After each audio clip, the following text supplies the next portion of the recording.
ખેતરનું કામકાજ પતાવીને હાજર નક્કી કરી નાખ્યો લાલો શ્રી કૃષ્ણ સદા સાહિત્ય મૂવી જોવાનું. બધાય બહુ વખાણ કરે એટલે મને એમ છું કે મારે જોવા તો જવું જ પડશે. અને આ ફિલ્મ જોવા અમારે હાજે જવાનું છે એટલે હવારમાં આવી જાવ પેલા તો હું મારી વાડી, કેમ કે આપણી વાડીમાં હતા કપાસ વીણવાના દાડી, અને હું પોતે દાડીઓ હતો એટલે કપાના લોંદા ખેવાનું કરી દીધું મેં ચાલુ.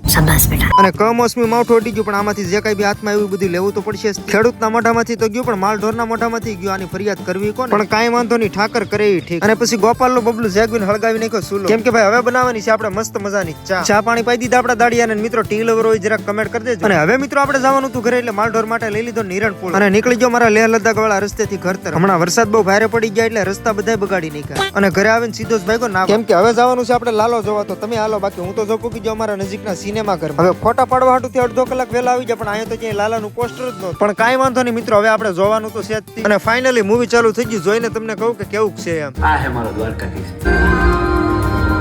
અને મિત્રો ખરેખર આ મૂવીમાં 10 માંથી 10 રેટિંગ આપી શકાય. શીખવા એ મળે છે કે જે કર્મમાં લખાયું હોય તે ભોગવવું જ પડે, અને મનપસંદ બધું મળે, પણ યોગ્ય સમય આવે ત્યારે. હાલો તો બધાને જય માતાજી, જય શ્રી કૃષ્ણ અને બાય બાય.